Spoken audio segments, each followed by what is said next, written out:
Students, welcome to this presentation.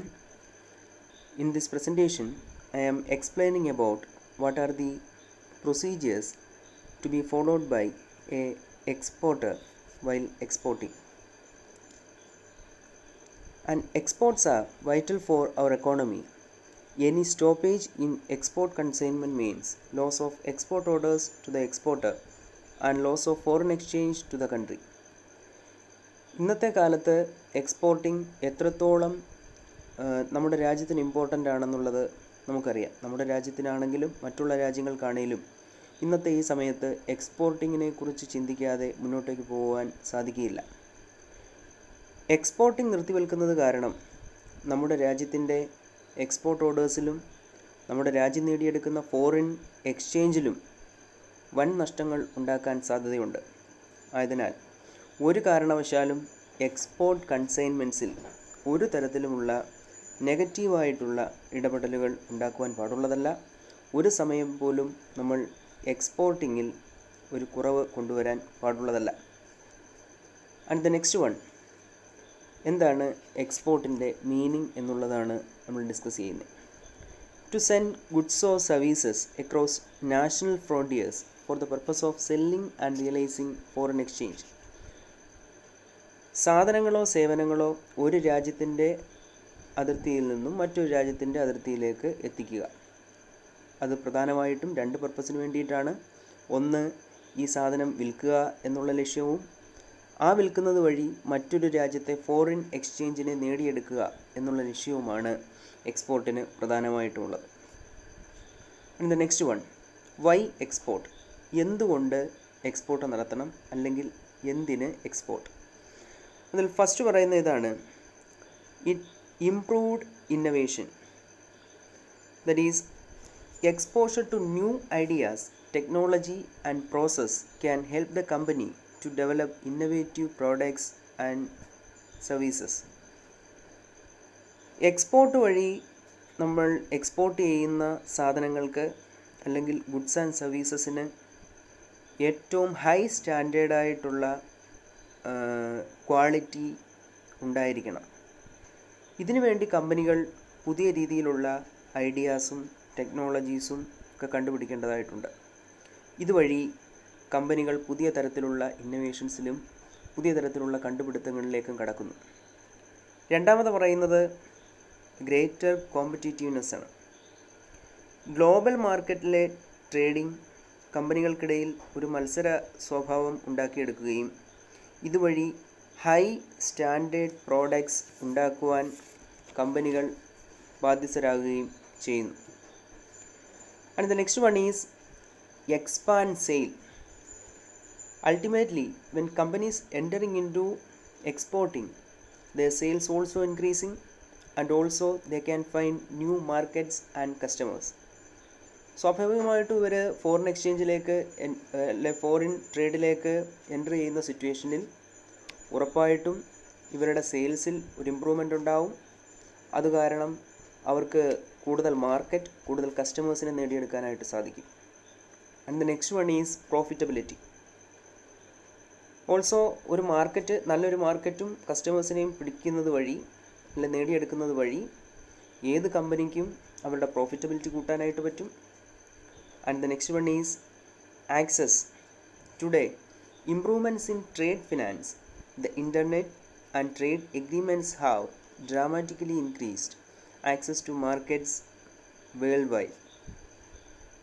Because of the improvement in trade finance, internet and trade agreements between nations have increased access to market worldwide.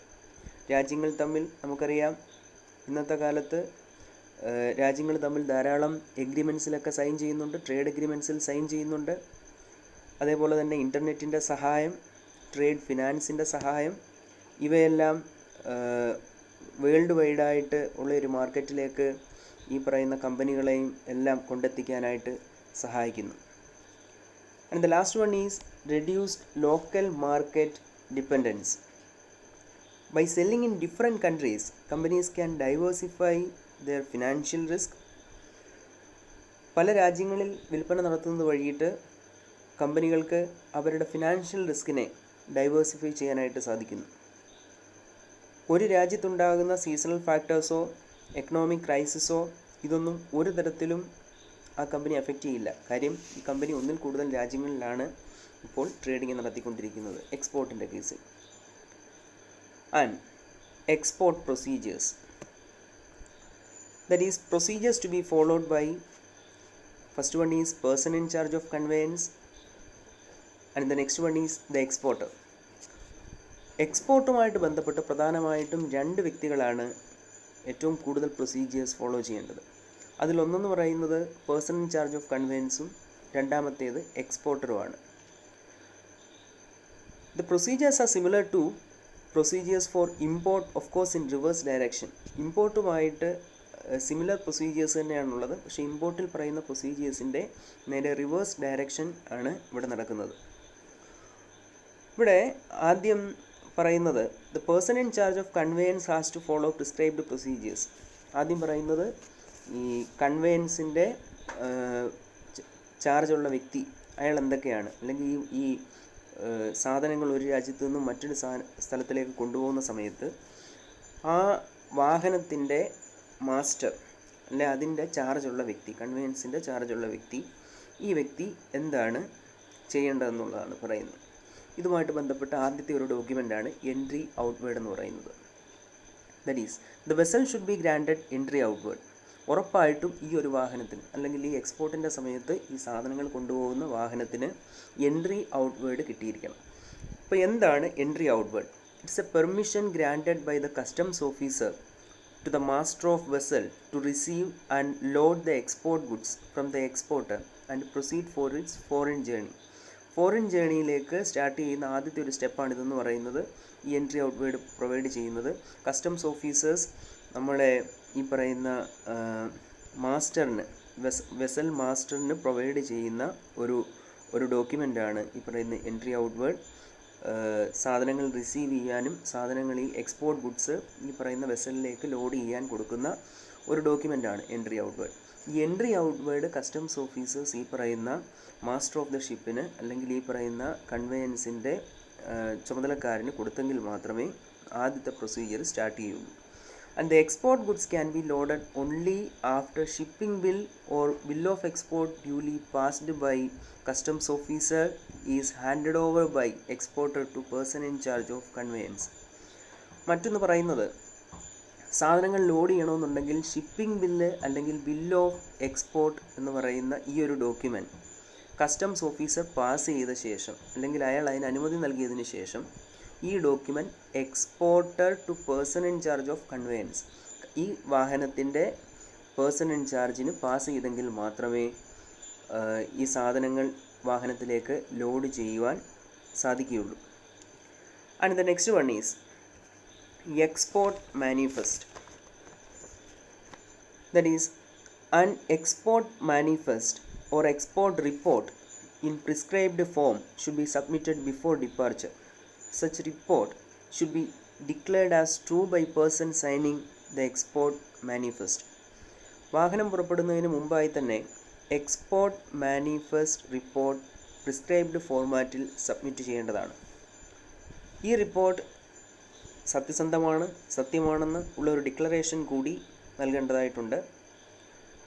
And തുടർന്ന് customs officer മേൽപ്പറഞ്ഞ documents scrutiny ചെയ്യുകയും ഒരു return order issue ചെയ്തെങ്കിൽ മാത്രമേ ഈ വാഹനം പുറപ്പെടുവാനായിട്ട് പറ്റുകയുള്ളൂ. Procedures to be followed by എക്സ്പോർട്ടറിൽ നെക്സ്റ്റ് പറയുന്നത് that is exporter has to submit shipping bill for export by sea or air. ഈ ഒരു മുൻ പറഞ്ഞു കഴിഞ്ഞാൽ ആ ഒരു സ്റ്റെപ്പ് പൂർത്തീകരിച്ച് കഴിഞ്ഞാൽ എക്സ്പോർട്ടർ ഷിപ്പിംഗ് ബിൽ സബ്മിറ്റ് ചെയ്യേണ്ടതായിട്ടുണ്ട്. അത് ഷിപ്പിംഗ് ബില്ല് സബ്മിറ്റ് ചെയ്യുന്നത് സീ വേയോ അല്ലെങ്കിൽ എയർ വേയിലാണോ സാധനം കൊണ്ടുപോകുന്നതെങ്കിൽ ഷിപ്പിംഗ് ബില്ലും, അല്ല റോഡ് വഴിയിട്ടാണ് ഈ സാധനങ്ങൾ എക്സ്പോർട്ട് ചെയ്യുന്നതെങ്കിൽ ബിൽ ഓഫ് എക്സ്പോർട്ടും പ്രൊഡ്യൂസ് ചെയ്യാൻ ബാധ്യസ്ഥനാണ്. The relevant documents like copies of packing list, invoices, export contract, letter of credit etceteras are also to be submitted. ഇതിനൊപ്പം ഈ ഷിപ്പിംഗ് ബിൽ അല്ലെങ്കിൽ ബിൽ ഓഫ് എക്സ്പോർട്ട് എന്ന് പറയുന്ന ഇതിനൊപ്പം തന്നെ പാക്കിംഗ് ലിസ്റ്റ്, അതേപോലെ തന്നെ invoice, export contract, letter of credit ഇവയുടെ എല്ലാം ഒരു കോപ്പിയുടെ ഇയാൾ സബ്മിറ്റ് ചെയ്യേണ്ടതായിട്ട് വരും. Shipping bill or bill of export be in prescribed form and be submitted in ക്വാഡ്രുപ്ലിക്കേറ്റ്. Shipping bill അല്ലെങ്കിൽ ബിൽ ഓഫ് എക്സ്പോർട്ട് എന്ന് പറയുന്നത് പ്രിസ്ക്രൈബ്ഡ് അല്ലെങ്കിൽ കസ്റ്റംസ് അതോറിറ്റീസ് പറയുന്ന ഫോർമാറ്റിലായിരിക്കണം പ്രിപ്പയർ ചെയ്യുന്നത്. കൂടാതെ തന്നെ ക്വാഡ്രുപ്ലിക്കേറ്റ്, ദാറ്റ് മീൻസ് 4 കോപ്പികളാണ് ഇത് പ്രിപ്പയർ ചെയ്യേണ്ടത്. കൂടാതെ തന്നെ if duty drawback claim is to be made, 1 additional copy should be submitted. ഇനി ഈ വ്യക്തി ഡ്യൂട്ടി ഡ്രോബാക്ക് അവൈൽ ചെയ്യുന്നുണ്ടെങ്കിൽ ഇയാൾക്ക് ഒരു കോപ്പിയുടെ അഡീഷണലായിട്ട് സബ്മിറ്റ് ചെയ്യേണ്ടതായിട്ട് വരും മേൽ പറഞ്ഞ എല്ലാ ഡോക്യുമെൻസിൻ്റെയും. The shipping bill form requires details like name of exporter, consignee, invoice number, details of packing, description of goods, quantity, etc. Shipping ബില്ലിൽ അല്ലെങ്കിൽ ബിൽ ഓഫ് എക്സ്പോർട്ടിൽ പ്രധാനമായിട്ടും ഈ പറയുന്ന ഡോക്യുമെൻറ്റ്സ് ഉണ്ടായിരിക്കണം. ദറ്റ് ഈസ് എക്സ്പോർട്ടറിൻ്റെ പേര്, കൂടാതെ കൺസൈനീസ് നെയിം, ഇൻവോയ്സ് നമ്പർ, പാക്കിങ്ങിൻ്റെ ഡിസ്ക്രിപ്ഷൻ, എത്ര quantity സാധനമാണ് എക്സ്പോർട്ട് ചെയ്യുന്നതെന്നുള്ളത് മുതലായ ഡോക്യുമെൻറ്റ്സ് എല്ലാം ഇതിൻ്റെ കൂടെ കാണണം. ഈ ഡോക്യുമെൻറ്റ്സ് മേളിൽ പറഞ്ഞ ഡോക്യുമെൻറ്റ്സ് എല്ലാം പരിശോധിച്ച ശേഷം കസ്റ്റംസ് അതോറിറ്റീസ് ഷിപ്പിംഗ് ബില്ലിന് ഇയാൾ സബ്മിറ്റ് ചെയ്ത ഷിപ്പിംഗ് ബില്ലിന് ഒരു നമ്പർ, ഒരു സീരിയൽ നമ്പർ പ്രൊവൈഡ് ചെയ്യുകയാണ്. ഈ സീരിയൽ നമ്പറിനെയാണ് താക്ക നമ്പർ എന്ന് പറയുന്നത്. Next, declaration of exporter.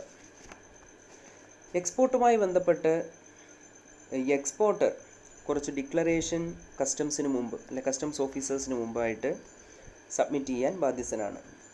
അതിലാദ്യത്തെ declaration എന്ന് പറയുന്നത് ഡ്യൂട്ടി ഡ്രോബാക്ക് ക്ലെയിമുമായിട്ട് ബന്ധപ്പെട്ടിട്ടുള്ളതാണ്. Declaration in case of export of goods under claim for drawback. Duty ഡ്രോബാക്കുമായിട്ട് ബന്ധപ്പെട്ടാണ് ഈ സാധനം എക്സ്പോർട്ട് ചെയ്യുന്നതെങ്കിൽ അതിൻ്റെ ഒരു ഡിക്ലറേഷൻ ഇയാൾ നൽകണം. Next, DEEC scheme. ഈ സ്കീമുമായിട്ട് ബന്ധപ്പെട്ടിട്ടാണ് ഇയാൾ എക്സ്പോർട്ട് നടത്തുന്നതെങ്കിൽ അതിൻ്റെ ഒരു ഡിക്ലറേഷൻ നൽകണം. എന്താണ് DEEC സ്കീം എന്ന് ചോദിച്ചു കഴിഞ്ഞാൽ ഡ്യൂട്ടി എക്സംഷൻ എൻറ്റൈറ്റിൽമെൻറ്റ് സ്കീമാണ്. That it is an certificate is an export promotion scheme which enables duty free import of inputs required for manufacture of export goods. അതായത് നമ്മൾ എന്തെങ്കിലും ഒരു പ്രത്യേക സാധനം എക്സ്പോർട്ട് ചെയ്യാനായിട്ട് നമ്മളൊരു സാധനം പ്രൊഡ്യൂസ് ചെയ്യുകയാണ്. പക്ഷേ ഈ സാധനം പ്രൊഡ്യൂസ് ചെയ്യുമ്പോൾ ഇതിൻ്റെ റോ മെറ്റീരിയലായിട്ട് വേണ്ട സാധനം നമ്മൾ ഇമ്പോർട്ട് ചെയ്യുകയായിരിക്കാൻ ചെയ്യുന്നത്. ഈ സിറ്റുവേഷനിൽ നമുക്ക് ഒരു ചെറിയൊരു ഡ്യൂട്ടി ഡ്രോബാക്ക് പോലെ അനുവദിക്കും, ഡ്യൂട്ടി എക്സംഷൻ പോലെ അനുവദിക്കും. ആ ഒരു സർട്ടിഫിക്കറ്റാണ് ഈ DEEC സ്കീം എന്ന് പറയുന്നത്. Next, exporters who filed shipping bill without certificate from inspection agency. That is കൃത്യമായിട്ടുള്ള ഇൻസ്പെക്ഷൻ ഏജൻസിയുടെ കയ്യിൽ നിന്നും കൃത്യമായിട്ടുള്ള സർട്ടിഫിക്കറ്റുകളില്ലാത്ത ഷിപ്പിംഗ് ബില്ലുകൾ ആണെന്നുണ്ടെങ്കിൽ അതിനൊരു ഡിക്ലറേഷൻ നൽകേണ്ടതായിട്ട് വരും. എന്ന് വെച്ച് കഴിഞ്ഞാൽ ഷിപ്പിംഗ് ബില്ല് ഇയാൾ സബ്മിറ്റ് ചെയ്തു, പക്ഷേ ഷിപ്പിംഗ് ബില്ല് കൃത്യമായിട്ടുള്ള ഇൻസ്പെക്ഷൻ ഒന്നും ചെയ്തിട്ടുള്ളതല്ല എങ്കിൽ അതിനും ഇയാൾ ഡിക്ലറേഷൻ സബ്മിറ്റ് ചെയ്യേണ്ടതായിട്ട് വരും. And next, export under DEPB scheme. DEPB scheme means Duty Entitlement Passbook, and it is an export incentive scheme of Indian government provided to exporters in India. ഇന്ത്യയിലുള്ള എക്സ്പോർട്ടേഴ്സിന് എക്സ്പോർട്ടിനെ promote ചെയ്യാൻ വേണ്ടിയിട്ട് Indian government provide ചെയ്യുന്ന ഒരു incentive സ്കീമാണ് ഈ DEPB scheme. ഈ സ്കീമിന് അകത്താണ് അല്ലെങ്കിൽ ഈ സ്കീമുമായിട്ട് ബന്ധപ്പെട്ടിട്ടാണ് ഏതെങ്കിലും വ്യക്തികൾ എക്സ്പോർട്ട് നടത്തുന്നതെന്നുണ്ടെങ്കിൽ അതിൻ്റെ ഒരു ഡിക്ലറേഷൻ കൂടി ഇയാൾ നൽകേണ്ടതായിട്ട് വരും. ഇനി ഈ പറയുന്ന നമ്മുടെ എക്സ്പോർട്ടുമായിട്ട് ബന്ധപ്പെട്ട് എക്സൈസ് ഡിപ്പാർട്ട്മെൻറ്റിനുള്ള ഫോർമാലിറ്റീസ് എന്തൊക്കെയാണ്? That is excise formalities at the time of export. If the goods are cleared by a manufacturer for export, the goods are accompanied by AR4. This form should be submitted to customs authorities. ഒരു മാനുഫാക്ചററിൻ്റെ goods export clearance കിട്ടിക്കഴിഞ്ഞാൽ ഈ ഗുഡ്സിൻ്റെ ഒപ്പം, that means നമുക്കറിയാം excise വരുന്നത് മാനുഫാക്ചറിങ്ങിൻ്റെ കേസിലാണ്, excise duty മാനുഫാക്ചറിങ്ങിൻ്റെ കേസിലാണ് വരുന്നത്. ഒരു മാനുഫാക്ചറർ, അതായത് സാധനങ്ങൾ പ്രൊഡ്യൂസ് ചെയ്യുന്ന ആ വ്യക്തി തന്നെ അയാളുടെ എക്സ്പോർട്ട് നടത്തുകയാണെന്നുണ്ടെങ്കിൽ അതിന് ക്ലിയറൻസ് കിട്ടിക്കഴിഞ്ഞാൽ ഗുഡ്സിൻ്റെ ഈ എക്സ്പോർട്ട് ചെയ്യുന്ന സാധനത്തിൻ്റെ ഒപ്പം ഒരു AR4 എന്ന് പറയുന്ന ഒരു ഫോം കൂടി ഇയാൾ കസ്റ്റംസ് അതോറിറ്റീസിന് സബ്മിറ്റ് ചെയ്യണം.